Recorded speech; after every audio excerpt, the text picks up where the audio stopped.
Bonjour, bonjour, bonjour, j'espère que vous allez bien. Moi, ça va par la grâce de Dieu. Je suis Aldo Derelmumba, artiste peintre, dessinateur, prédicateur de l'évangile par la grâce de Dieu. Je suis visionnaire et coordonnateur de la structure Identité ASBL qui vous offre ces différentes vidéos depuis un certain temps. Et nous travaillons sur la découverte de soi et l'exercice maximal de son potentiel. C'est ça notre vision, aider les gens à découvrir leur identité spirituelle autant que dans la société, et nous travaillons sur l'homme de manière holistique. Et alors, nous nous sommes décidés de commencer ces vidéos.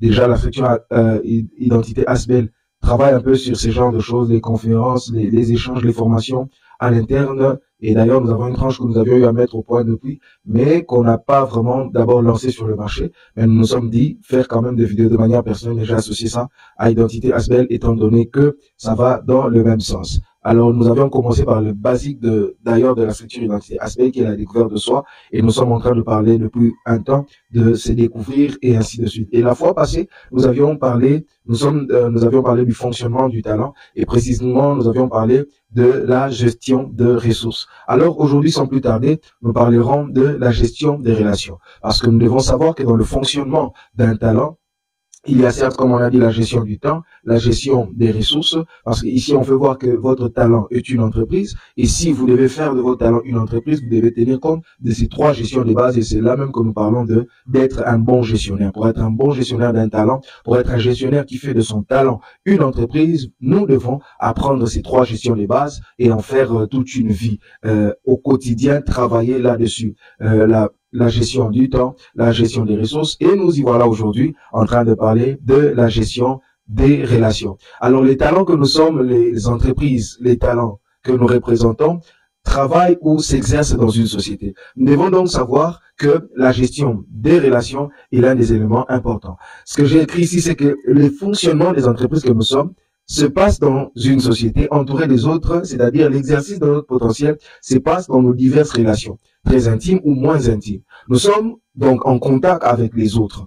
Nous devons donc mieux comprendre l'importance de chacun de chacun d'entre nous, de chacune de nos relations, savoir les utiliser et garder à l'esprit que les relations sont aussi des ressources. Autant que nous avions parlé la fois passée des ressources, ici aussi nous voyons les relations comme étant des ressources. Étant donné que le talent que nous possédons, le potentiel que nous avons ne peut s'exercer que dans la société qui nous entoure, nous devons savoir très bien gérer nos relations, ou plutôt apprendre un peu mieux tous les jours à très bien gérer nos relations. Alors, la relation, les différentes relations que nous avons, que ce soit très intime ou moins intime, représentent tout de même des ressources, des potentielles ressources si on veut, parce que quand j'exerce mon talent, déjà, je l'exerce pour les autres, et même en parlant de dons, parce que le talent aussi est un don. Dans la Bible, quand on parle de dons spirituels, la Bible dit que c'est pour l'utilité commune que cela nous a été donné. De même aussi, le talent que vous avez est là, au fait, pour être utilisé pour les autres. Et d'ailleurs, même lorsque vous vendez un service, vous vendez vos services aux autres. Et j'ai suivi une vidéo hier, et cet homme avait fait une merveilleuse réflexion. Il dit, si vous voulez faire vos premiers millions, vous devez d'abord apprendre à rendre service aux autres, à donner solution aux autres, à regarder les problèmes des autres et à travailler sur la résolution de ces problèmes. Et il dit, si vous arrivez à résoudre le problème d'un million de personnes à $1, vous faites vos premiers millions. Et ainsi de suite, il a fait un calcul. Si vous arrivez, je prends ça comme ça, donc $2 pour 500 000 personnes, vous avez vos premiers millions. $10 pour autant de personnes, vous-même continuez le calcul. C'est-à-dire, tout ce que vous allez faire, que ce soit lucratif ou non lucratif, c'est d'abord auprès des autres, pour les autres que vous le faites. Alors, vous devez travailler l'aspect relationship, les relations que vous avez pour arriver, tant soit peu, à vendre le talent ou à exercer au maximum le potentiel que vous possédez. Et vous devez vous rendre compte que tant que vous n'êtes pas utile pour les autres n'auront même pas envie de prendre vos services, parce qu'en quoi est-ce que c'est utile? Et si les gens prennent vos services par pitié, eh ben c'est parti pour une stagnation de services. Alors, quand on parle de gestion des relations, regardez un peu plus tous les jours en quoi est-ce que je peux être un peu plus utile pour les autres. Et même ceux qui sont millionnaires, milliardaires, vous allez vous rendre compte, on peut les juger comme nous voulons, mais voyons un peu plus au fond, vous allez vous rendre compte qu'ils sont en train de solutionner ou peut-être d'être utile pour nous à un certain niveau.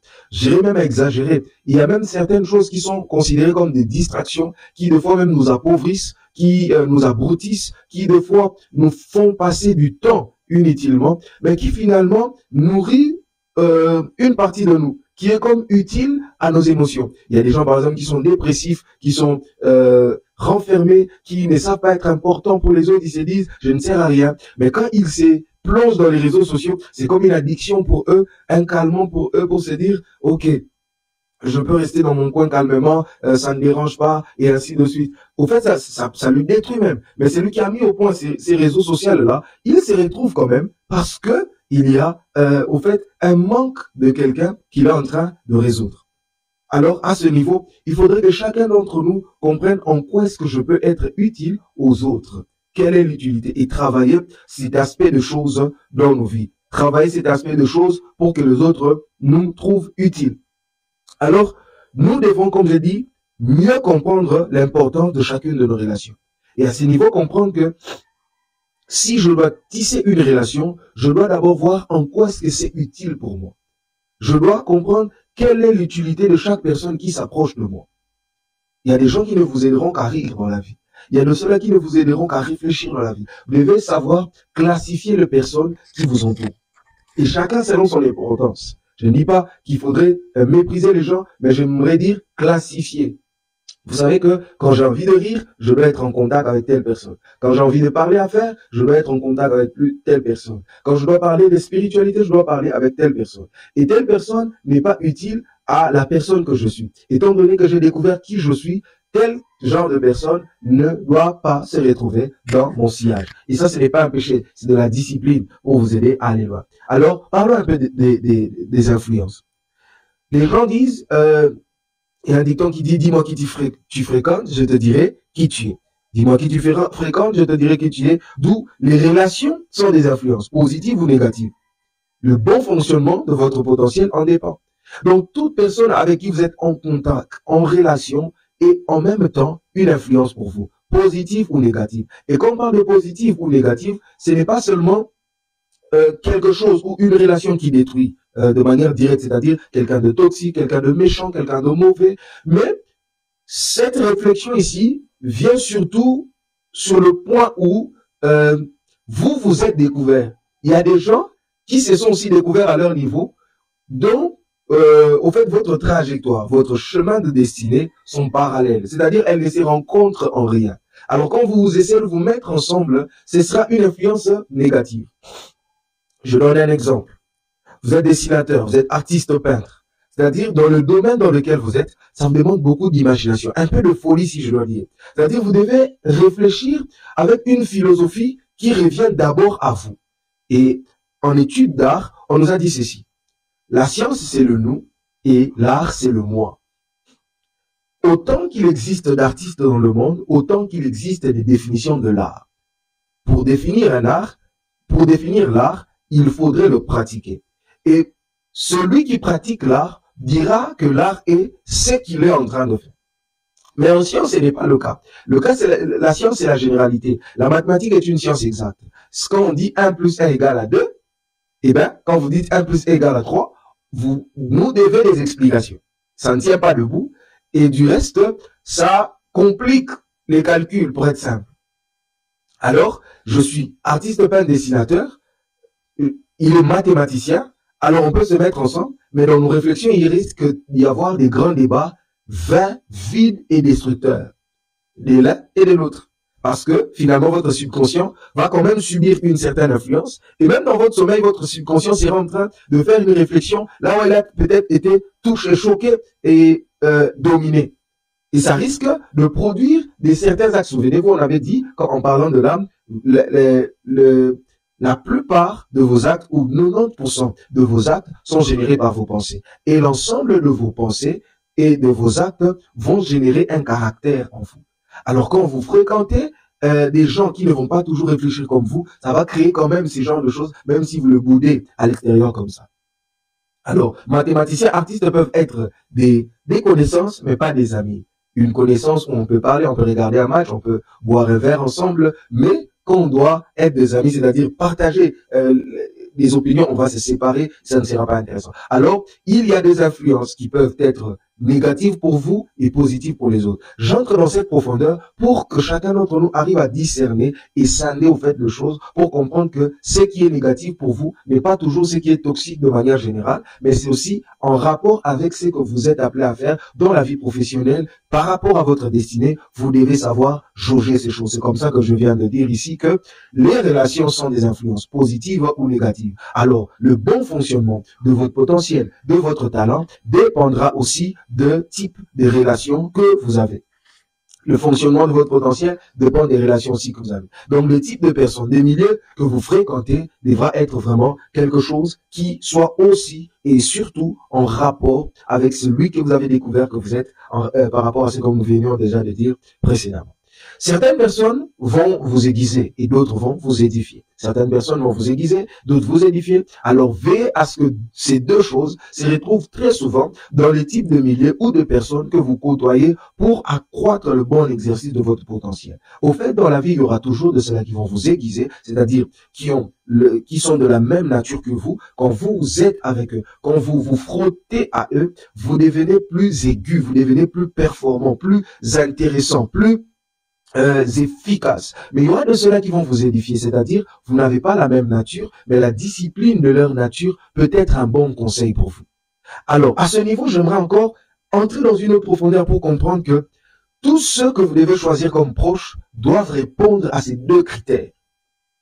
C'est comme ça que j'ai parlé d'amis et de connaissances. C'est pas tout le monde qui doit être appelé votre ami. Et d'ailleurs, je donne un conseil aux chrétiens. Ne peut être appelé ami que celui qui vous sanctifie. C'est un conseil qui m'a été donné par un père et un mentor. Il m'a dit, Derel, ne peut être considéré ami que celui qui te sanctifie. Sanctifié, certes, dans la mesure où il t'aide à marcher dans une vie de sanctification. Il t'aide à ne pas tomber dans le péché. Il t'aide à vivre une vie qui plaît à Dieu. Ça, c'est dans le niveau spirituel, parce que l'homme est corps, âme et esprit. Mais aussi celui qui te sanctifie, c'est celui qui sait te considérer à ta juste valeur, qui sait te mettre à part, parce que sanctifier, c'est aussi le fait de mettre à part pour un usage personnel et particulier. Alors un ami, c'est celui qui sait te mettre à part, celui qui sait te considérer comme un être ou une personne à part pour un usage particulier, pour une destinée particulière. Alors, nous devons à ce niveau-là comprendre que ce n'est pas tout le monde qu'on est censé appeler ami.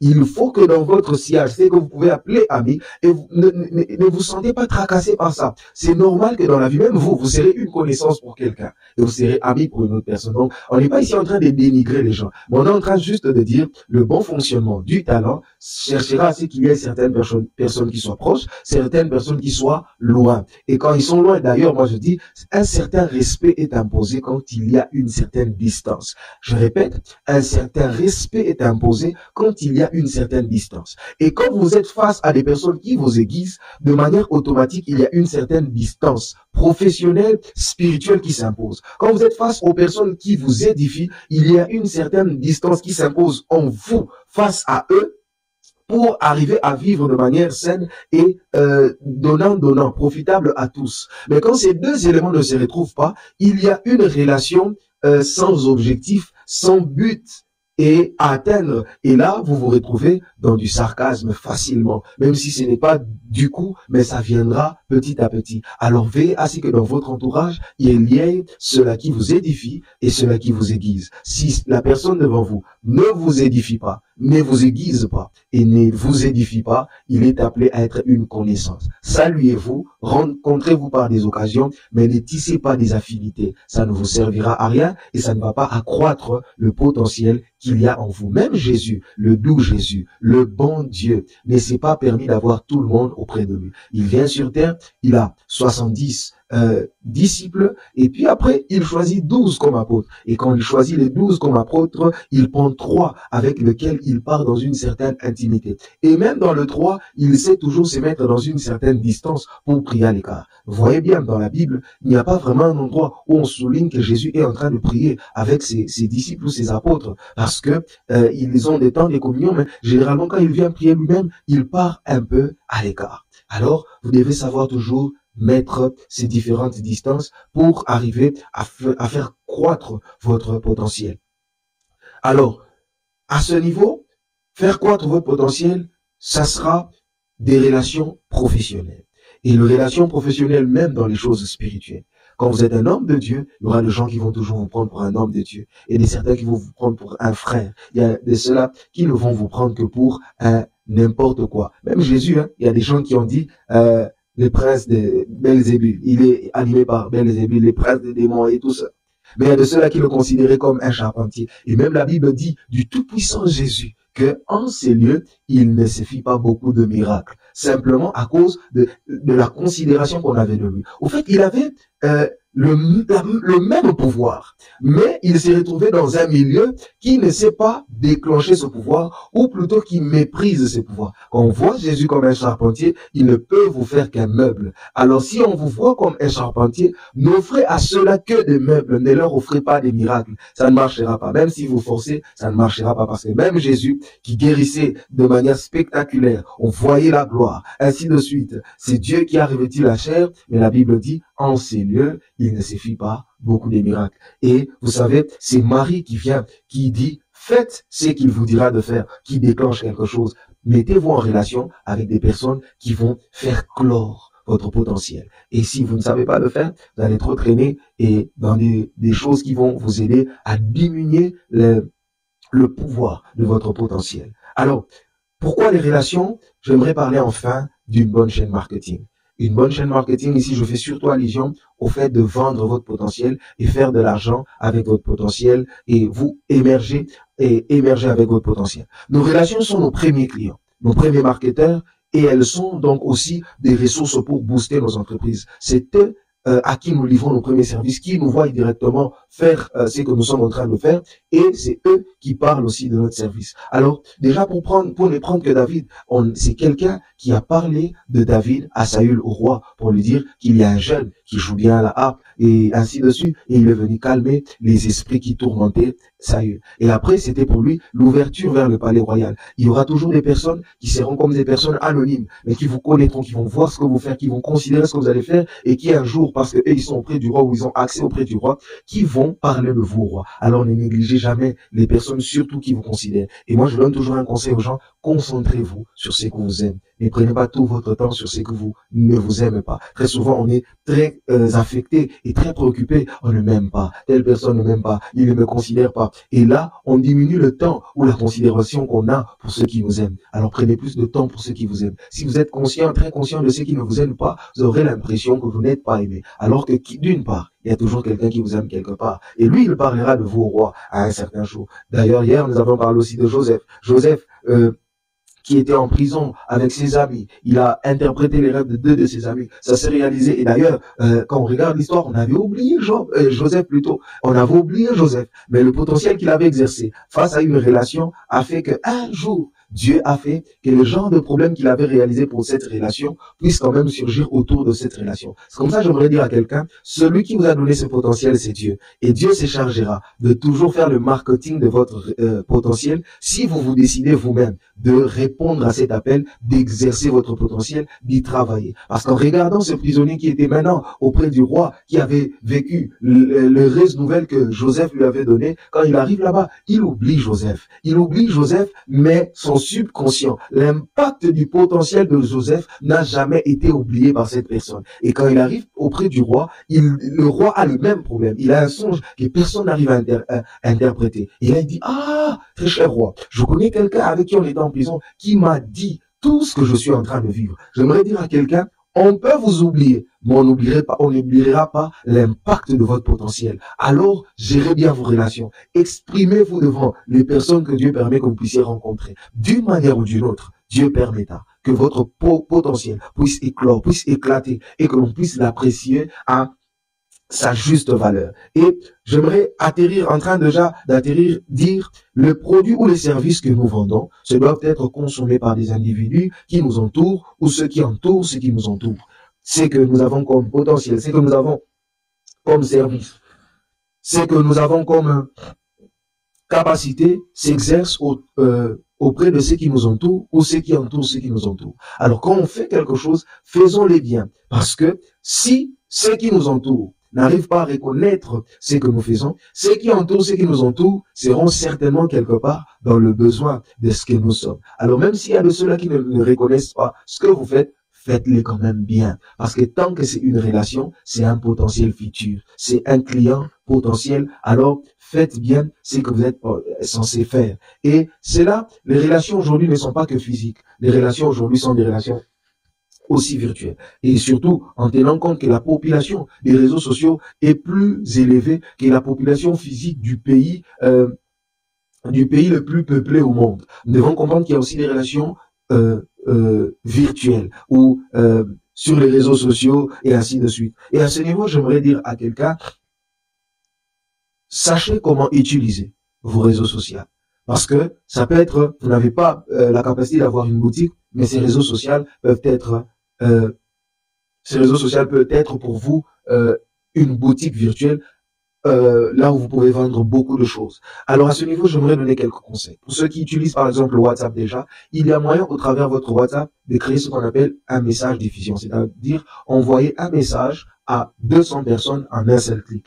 Et toujours un message diffusion par rapport à un de vos potentiels, si vous en avez 5, et peut-être 5 messages diffusion. Vous savez que là, j'agis en tant qu'artiste. Alors je mets 200 personnes qui peuvent être le prospect, des gens qui peuvent consommer ce que j'ai, et je leur enverrai toujours un message pour leur dire salut, j'ai maintenant une nouvelle œuvre d'art dans le marché, ou peut-être vous pouvez prendre mes services de portrait et ainsi de suite. Ça vous aidera à vendre ce que vous possédez. Vous avez peut-être Facebook, que ce ne soit pas juste des occasions pour vous pour publier votre vie, comment vous êtes habillé, comment vous avez fait ceci ou cela, mais que ce soit surtout une opportunité pour présenter et vendre ce que vous avez comme potentiel. Partagez, parce que là, il y aura aussi quelqu'un qui va vous voir, qui va apprécier ce que vous êtes en train de faire, et ça sera intéressant pour vous. Et une page, partagez régulièrement, constamment, et même si aujourd'hui on ne reconnaît pas encore ce que vous êtes en train de faire, mais il y aura toujours une ou deux personnes. Par exemple, moi actuellement je suis à Matadi, mais je livre mes services à Kinshasa et même à l'étranger, au travers juste mon petit téléphone Android qui m'aide à atteindre ces multitudes. Et je finis par dire, les réseaux sociaux sont certes des plateformes très efficaces de commerce et ainsi de suite, mais cela n'enlève pas le fait qu'elles détruisent massivement. Alors il nous faut beaucoup de discipline pour veiller sur les objectifs que l'on s'est assignés dans le planning, faire des recettes sans passer à côté de la plaque. À ce niveau, nous devons comprendre que les réseaux sociaux sont de belles plateformes de business, de commerce, de vente, de présentation, d'expression, mais en même temps, ça n'enlève pas le fait que sur ces réseaux sociaux, il y a des objectifs malfrats, des éléments qui détruisent, qui embrouillent. Alors, il nous faut une certaine discipline pour que dans ces relations, qu'il n'y ait pas un débordement, qu'il n'y ait pas des ratés, qu'on ne passe pas à côté de la plaque. Alors nous devons nous discipliner pour nous dire, j'entre sur les réseaux sociaux pour ceci, pour cela, parce que les réseaux sociaux en ce jour détruisent aussi beaucoup.